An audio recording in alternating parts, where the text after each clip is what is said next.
বিশ্বকাপ শুরুর আর বেশি দেরি নেই, তার আগেই বিশ্বকাপের স্কোয়াড ঘোষণা করে চমকে দিয়েছেন স্পেনের coach Luis de la Fuente. 2026 FIFA football বিশ্বকাপের জন্য 26 সদস্যের চূড়ান্ত দল ঘোষণা করেছেন তিনি। তবে তার এই ঘোষিত দলের সবচেয়ে আলোচনার কেন্দ্রবিন্দুতে রয়েছে রিয়াল মাদ্রিদ।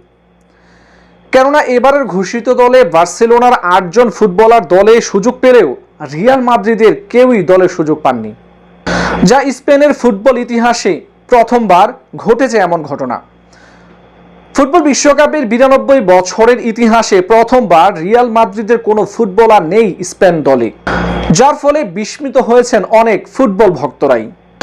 বিশেষ করে আলোচনায় থাকা রিয়াল মাদ্রিদের 3 ফুটবলার দলে ডাক না পাওয়াটা সবচেয়ে বিস্ময়ের ব্যাপার, যেখানে ডিন হাউসেন, আলভারো কারেরাস এবং তরুণ ফরওয়ার্ড গনজালো গার্সিয়াসের বাদ পড়াই সবচেয়ে আলোচনার বড় বিষয়। চোটের কারণে দানি কারবাহালের বিশ্বকাপ দলে না থাকাটা আগে নিশ্চিত ছিল। তবে চোট সংখ্যা থাকলেও বিশ্বকাপ স্কোয়াডে রয়েছেন বার্সেলোনার বিস্ময় বালক লামিন ইয়ামাল।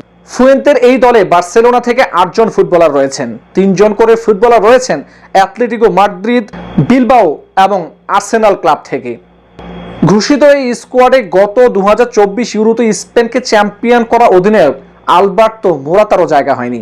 গোলরক্ষক হিসেবে দলে 3 জনকে নেওয়া হয়েছে, রয়েছেন উনাই সিমন, ডেভিড রিয়া এবং হুয়ান গার্সিয়া। রক্ষণ ভাগে আছেন Marc Cucurella, Alejandro Grimaldo, Pau Cubarsi, Aymeric Laporte, Marc Pubill, Eric Garcia, Marcos Llorente এবং পেদ্রো পেরো।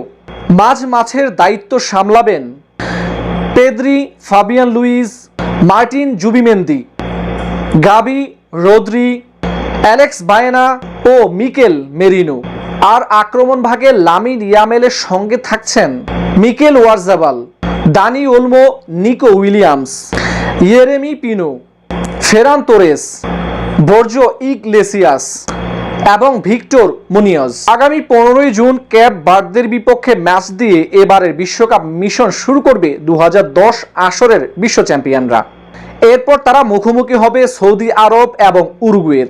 বলা যায় এইচ গ্রুপে স্পেন অনেকটাই শক্তিশালী গ্রুপে রয়েছে। কেপ ভার্দে ছাড়া উরুগুয়ে এবং সৌদি আরব মোটামুটি শক্তিশালী, কেননা সবশেষ বিশ্বকাপে আর্জেন্টিনাকে হারিয়েছিল সৌদি আরব, আর উরুগুয়ে 2 বারের বিশ্ব চ্যাম্পিয়ন। বিশ্বকাপে যে কোনো কিছুই ঘটতে পারে। স্পেন সবশেষ 2010 আসরে বিশ্বকাপ জয় করে চমকে দিয়েছিল ফুটবল বিশ্বকে। এরপর আর তাদের বিশ্বকাপে ফাইনাল খেলা হয়নি। আসন্ন 2026 বিশ্বকাপে তাই প্রত্যাশাটা অনেক বেশি।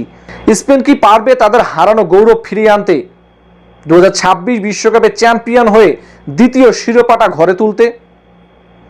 এবারে বিশ্বকাপে কেমন করবে স্পেন, কেমন হয়েছে বিশ্বকাপে স্পেনের স্কোয়াড? কমেন্ট করে জানাতে পারেন আপনার মতামত। ধন্যবাদ।